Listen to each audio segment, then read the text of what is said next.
Bienvenue frères et sœurs à la prédication du jour de culte. Aujourd'hui, la prédication d'aujourd'hui nous parlera de la promesse de Dieu à Zorobabel. Chers frères et chères sœurs en Christ, aujourd'hui nous allons explorer la vie de Zorobabel. Zorobabel est un homme qui a reçu une promesse de Dieu, car les versets du livre d'Agé relèvent une vérité transcendantale que nous vivons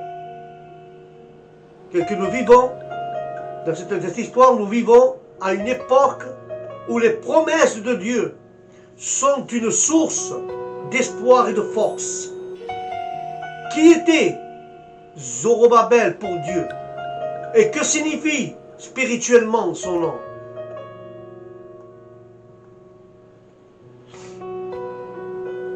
Cette étude nous guidera à travers de sa vie et son objectif et la promesse divine qui lui a été donnée. Et son histoire de Zorobabel est plus pertinente aujourd'hui que jamais. Mais elle nous montre comment Dieu tient ses promesses et utilise ceux qui sont appelés pour sa gloire. Le nom de Zorobabel, dont le nom en hébreu signifie postérité de Babylone ou descendant de Babylone, représente ceux qui se sont implantés dans des terres d'épreuve, mais qui portent en eux la promesse divine et la rédemption de la restauration.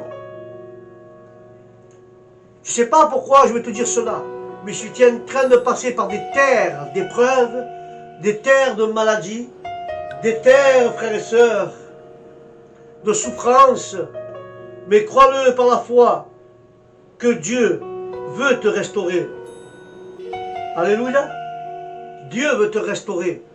Malgré les épreuves que tu puisses passer, malgré les difficultés qu'il peut y avoir dans ta vie, Dieu a fait une promesse de rédemption, de te restaurer et de te guérir de tes blessures. Nous voyons le bon samaritain qui passe par ce chemin. Un lévite aussi passe. Et cet homme qui était à moitié mort sur le chemin, personne ne s'est arrêté. Mais le bon samaritain, lui, il s'est arrêté. Et je t'incite aujourd'hui que Dieu est comme ce bon samaritain.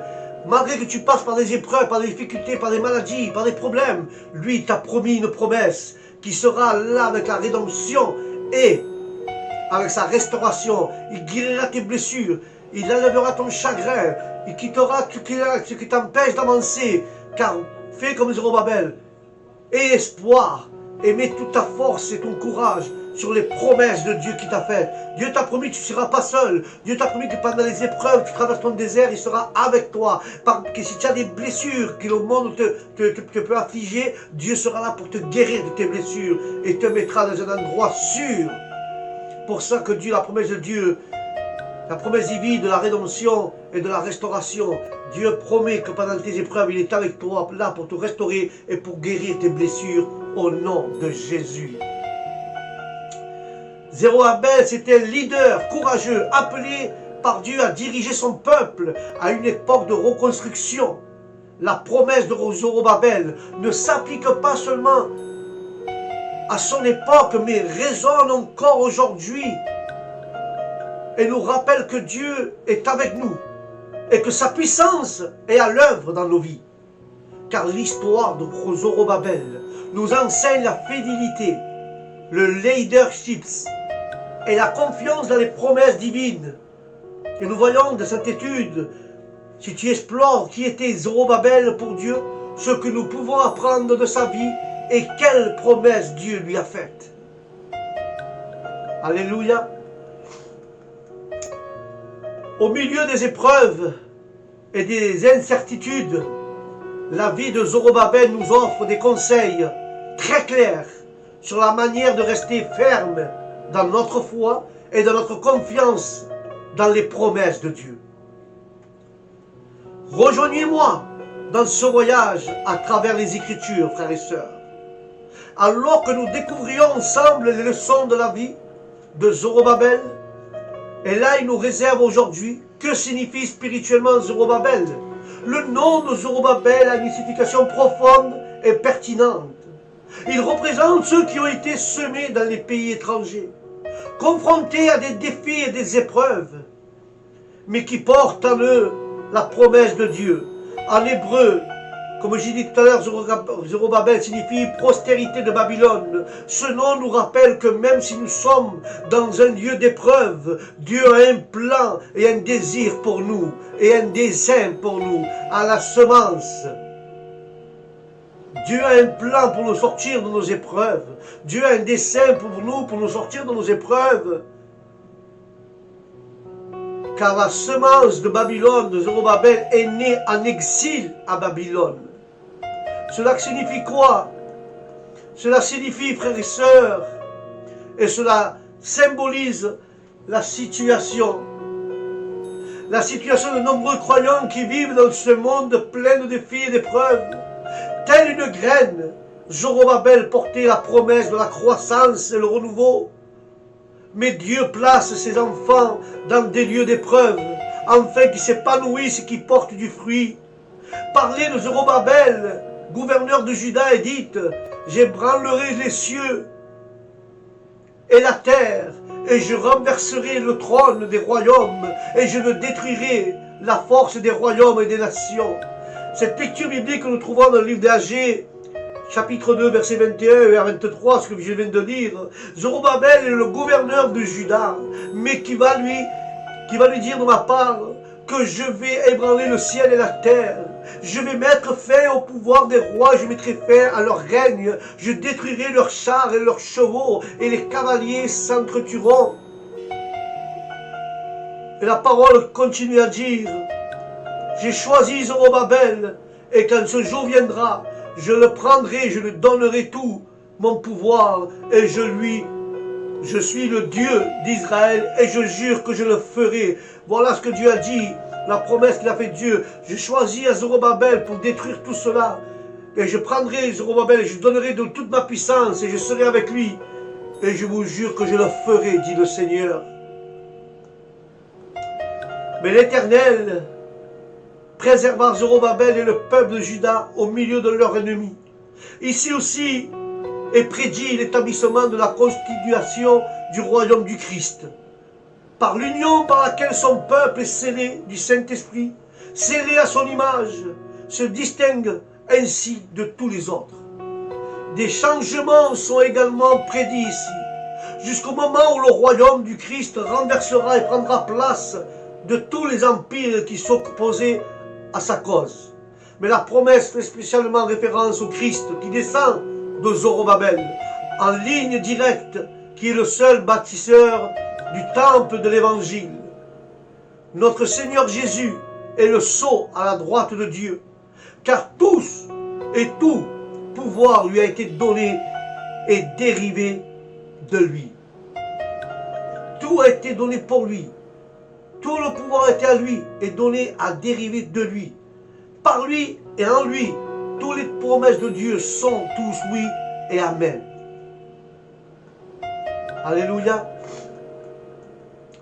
Quels que soient les changements survenant sur la terre, il favorise, frères et sœurs, tout le confort, l'honneur et le bonheur de ses serviteurs. Restauration et espoir. La vie de Zorobabel est un témoignage de la restauration et de l'espoir que Dieu offre à son peuple. Bien qu'il soit né en exil, frères et sœurs, nous pouvons voir que Dieu était avec Zorobabel. Alléluia. Malgré qu'il habitait en exil, il était sur l'exil, Dieu était avec Zorobabel. Dieu avait un plan pour lui. Dieu avait un plan pour Zorobabel. Il a été choisi pour diriger la reconstruction du temple de Jérusalem, qui symbolisait la restauration de la relation entre Dieu et son peuple. Et dans le livre d'Esdras, il nous dit que la deuxième année de leur arrivée à la maison de Dieu, Jérusalem, le deuxième mois, Zorobabel, fils de Saïtei, et de Josué, fils de Jokoas, le reste de leurs frères, les prêtres et les lévites, ainsi que tous ceux qui étaient revenus de captivité à Jérusalem, commencèrent l'œuvre de la maison de l'Éternel. Amen. Il était le leadership. Et foi, Zorobabel était un leader courageux, fidèle. Sa foi dans les promesses de Dieu l'a amené à entreprendre la tâche monumentale de reconstruire le temple. Dans les moments de doute et de position, Zorobabel restait ferme, confiant que Dieu tenait sa parole et qui promet que Dieu disait, il le faisait. Alors il répondit et me parla ainsi en disant, c'est ici la parole de l'Éternel à Zorobabel, disant, ce n'est ni par la force, ni par la puissance, mais par mon esprit, dit l'Éternel des armées. Son leader nous enseigne l'importance de la foi et de la persévérance dans les desseins de Dieu. Je ne sais pas ce matin par où tu es en train de passer, par des épreuves, mais persévère. Et la foi aux promesses de Dieu, et la foi à ce que Dieu t'a dit au nom du Christ. Dieu te demande d'avoir la foi ce matin, malgré tes épreuves, malgré tes difficultés. Dieu te demande cela ce matin. Car Dieu est grand, Dieu est vivant. Dieu demande ce matin d'avoir la foi. Dieu te demande d'avoir la foi ce matin et de persévérer dans la foi. Ainsi, de cette façon, nous voyons que Zorobabel symbolise non seulement la graine dans le pays d'épreuve, mais il a également été appelé pour nous un objet plus grand. Nous allons maintenant explorer qui était Zorobabel pour Dieu et son importance dans l'histoire de rédemptrice. Qui était Zorobabel pour Dieu? Zorobabel n'était pas n'importe quel leader. C'était un instrument choisi par Dieu pour accomplir son dessein. Sa vie et ses actions ont été guidées par la main divine, démontrant la puissance de Dieu au milieu des circonstances, frères et sœurs, les plus difficiles. C'était un descendant de David, Zorobabel, était un descendant direct du roi David, ce qui le plaçait dans la lignée messianique. Ce lien réel souligne l'importance de leur rôle dans l'histoire d'Israël.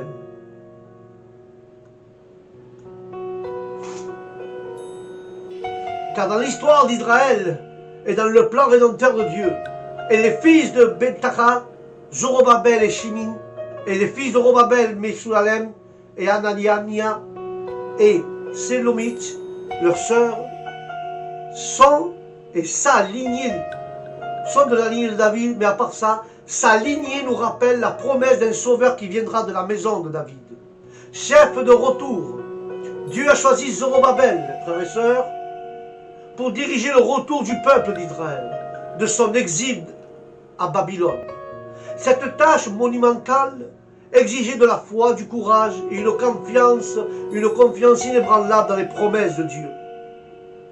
Sous sa direction, les fondations au deuxième temple furent posées, symbolisant un nouveau départ. Pour le peuple de Dieu, alors Zorobabel, fils de Sétaï, et de Josué, fils de Jézorazak, se levèrent et commencèrent à rebâtir la maison de Dieu, qui était à Jérusalem.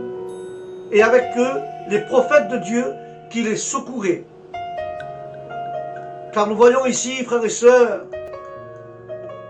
Zorobabel était un modèle d'obéissance. Zorobabel est un exemple d'obéissance à la volonté divine. Zorobabel, malgré les difficultés et les oppositions, il poursuivait sa mission que Dieu lui avait confiée. Et Zorobabel, le fils de Sétaï, de Zoé, fils de Joas, est le grand prêtre. Je ne sais pas pourquoi je dis cela.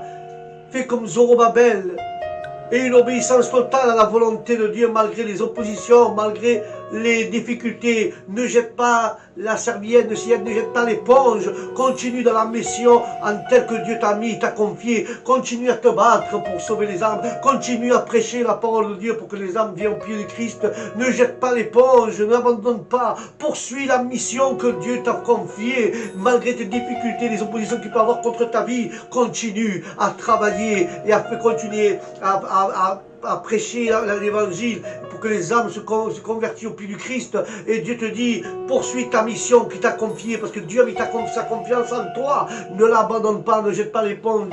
Ne dis plus, j'arrive plus, ici j'arrête, j'en peux plus, j'ai personne dans l'église, j'ai 4 personnes, je fais rien. Il y a des gens qui sont là, ils veulent tout abandonner. Mais Dieu te dit ce matin, sois un modèle d'obéissance à la volonté de Dieu et confie au Seigneur malgré tes difficultés. Poursuis la mission que Dieu t'a confiée au nom de Jésus de Nazareth.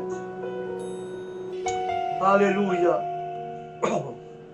Et là nous voyons Zorobabel, fils de Josué, le grand prêtre de tout le reste du peuple, entend dire, lui était le grand prêtre, et le reste du peuple écoutait la voix de l'Éternel, leur Dieu, et les paroles d'Adjé.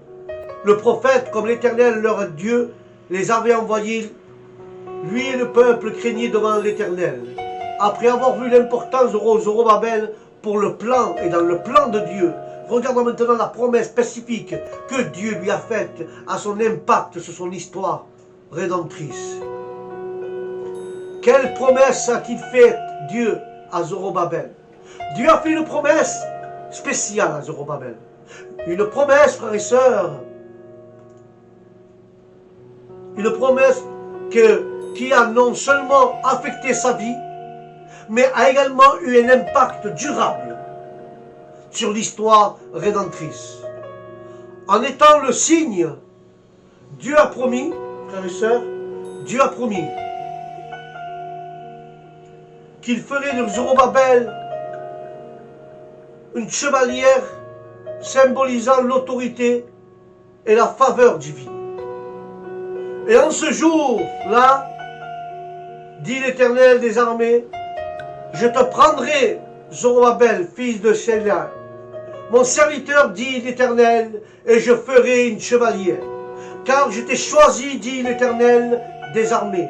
Cette chevalière est un signe d'authenticité et de puissance, en indiquant que Zorobabel serait un représentant légitime de Dieu sur terre.